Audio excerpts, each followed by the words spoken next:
Okay, spring vibes. This is nice. If you haven't noticed, in all of my videos, I usually wear white, sometimes black. But look!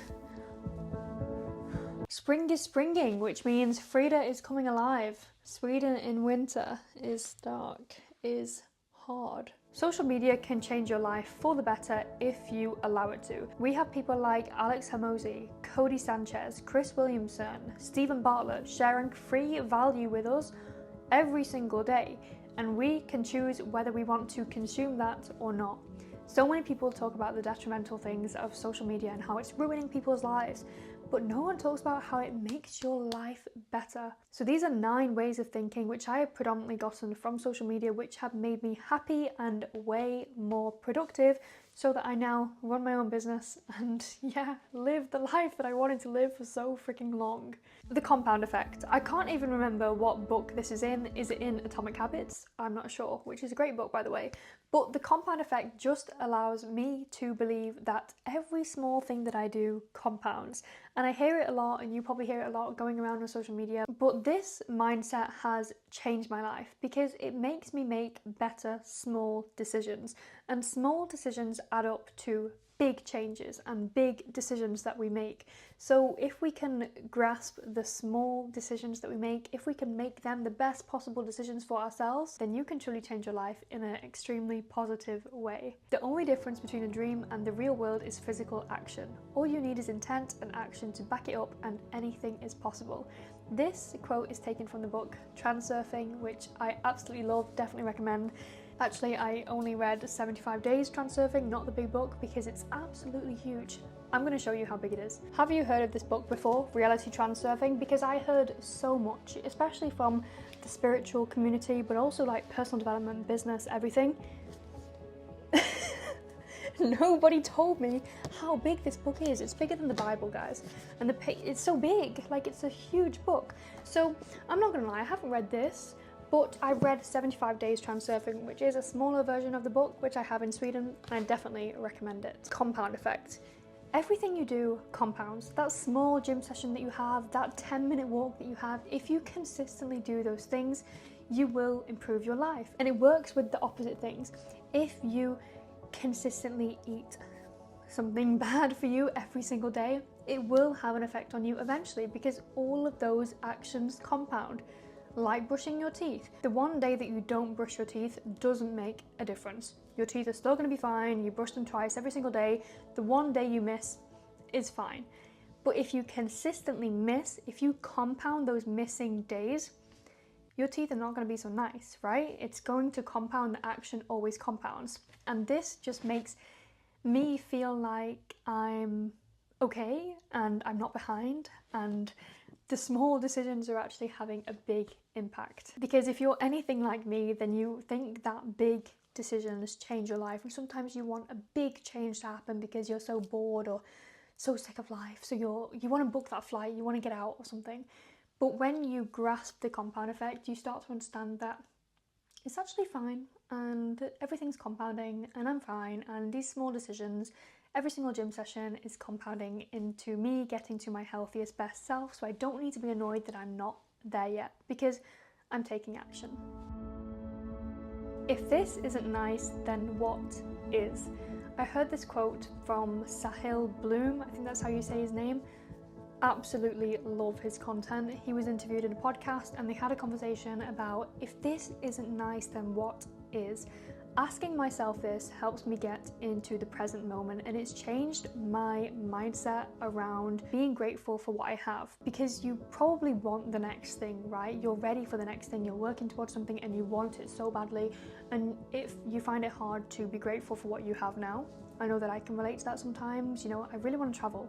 I want to travel so badly that I find it very hard right now being in the UK and being in Sweden and just being here. But then I ask myself, if this isn't nice, then what is? If this moment that you're in right now isn't nice, then what else could be? One Monday I was in the gym and it was around lunchtime and I was having a good session, but I just wasn't feeling it. You know, I just wasn't having a good day. And then I was listening to this podcast and they said, sometimes I just ask myself, if this isn't nice, then what is? And I did. I thought, I'm in the gym, I'm young, I'm healthy.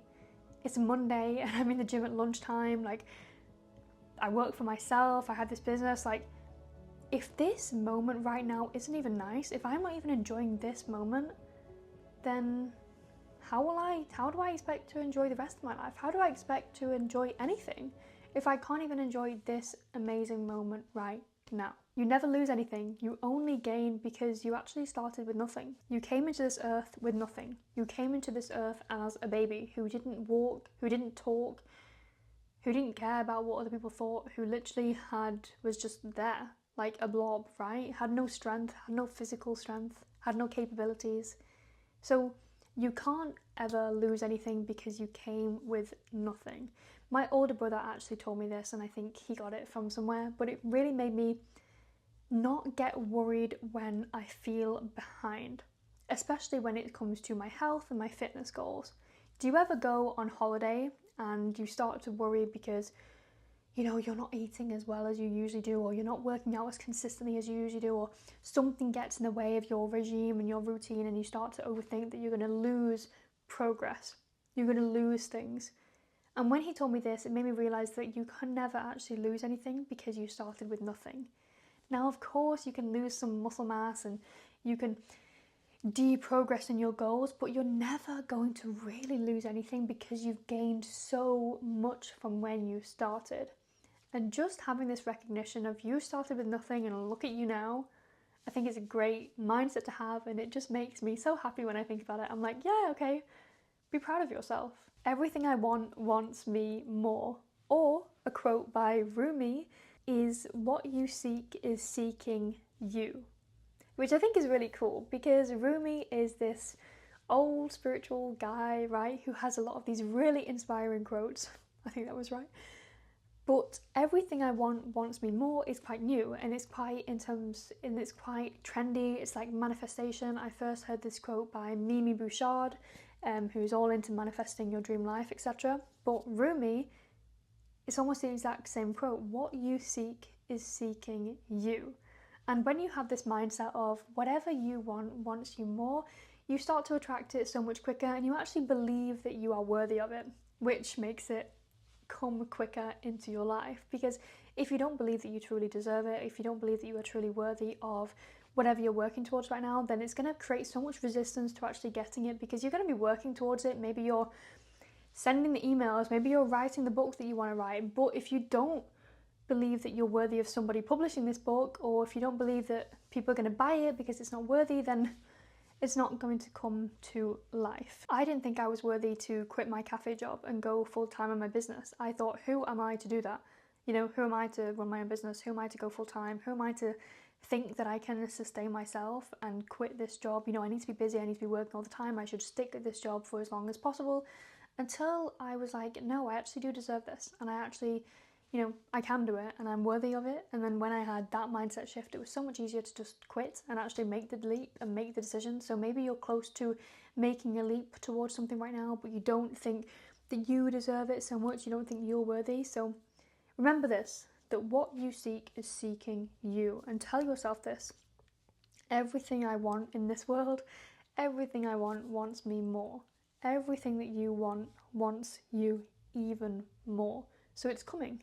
Expect it. You think everyone is successful right now because you're binging social media and everyone has so many followers and everyone's doing so well, but try looking IRL instead of URL. My younger brother actually said this to me around Christmas time, and it stuck with me, and it's made me a lot happier, and it's took like a weight off my shoulder. So I spend a lot of my time on platforms like LinkedIn or maybe Instagram and YouTube, looking at people who are doing way better than me, like people who are really thriving, people who are younger than me, making more money than me, doing really cool things, making impact, making social impact, doing just amazing things that I'm so totally in awe of.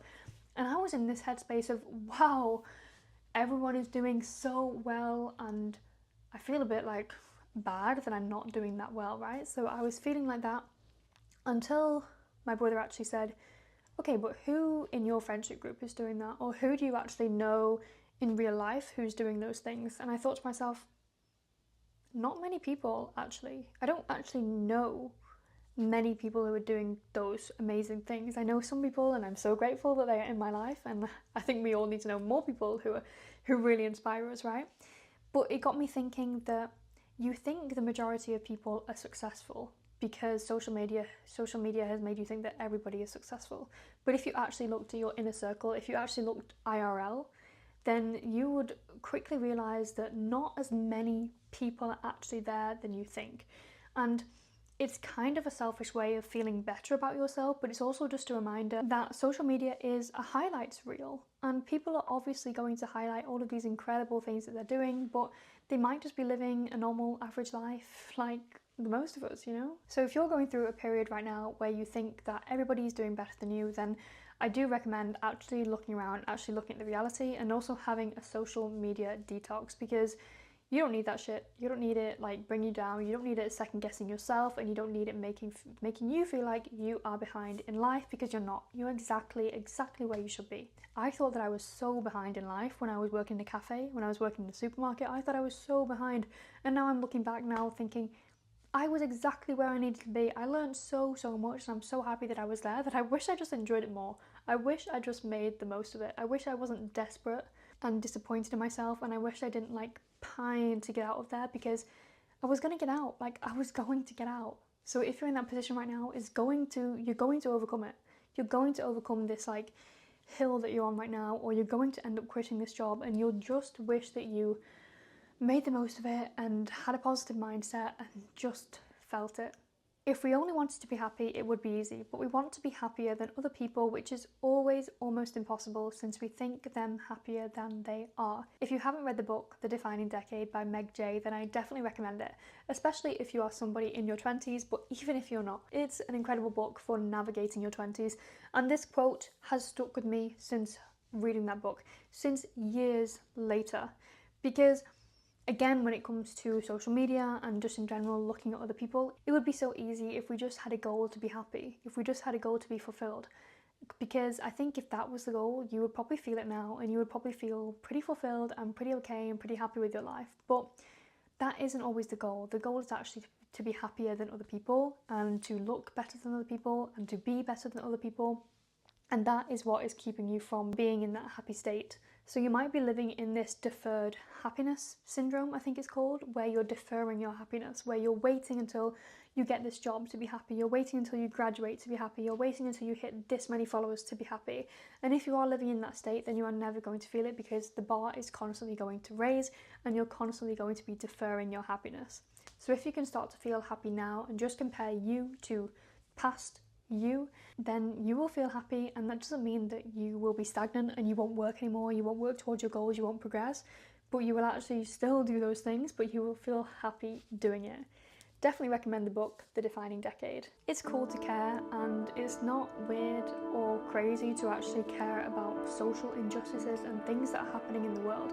I used to feel so bad for caring about things. You know, I used to really care about sustainability and fast fashion and veganism and the planet and the world, and I still care a lot about these things, but the difference is I don't feel bad about it anymore, and I actually just own it. I'm like, yeah, I actually do care, and I actually have opinions, and I actually am not afraid to talk about it. And I think when you show that you care, and when you believe that it's actually cool to care about things, it gives you so much freedom to care and to express yourself. Because a lot of the time in school we're brought up to feel like, yeah, you know, have no feelings, and even TikTok trends right now, you know, just have no feelings and be totally detached and unbothered and don't care, blah blah blah. But how, like, what a sad way to live if you are just unbothered about everything, if you are just detached from everything. What happened to actually caring, actually falling for someone, actually caring about an issue in the world and showing that you care and feeling the feelings, like whether it's anger, whether it's love, whether it's passion, whether it's excitement. I think we're numbing ourselves to a lot of these feelings now because it's cool not to care, when in reality, it's cool to care. It's cool to feel the feelings, because if we don't feel those, then are we really living? I don't know about you, but I really want to live, and I really want to feel lots and lots of feelings while I'm here on this earth. I didn't expect the video to be so long, but I guess I talk a lot and I like talking. So I hope you're enjoying it, and this is the last thing that I want to mention, and it's a story about luck that I recently heard. Again, I think it was in a podcast or a book, but it was about a man and his son or something. And his son broke his leg, and everybody came to him and said, "Oh, you're so unlucky, this is so sad." And he was like, "I guess." The next day, people were going to war and people were recruiting the young men. But because his son had broken his leg, he couldn't go into the war. So everyone said, "Wow, you're so lucky, your son doesn't have to go to war, this is amazing."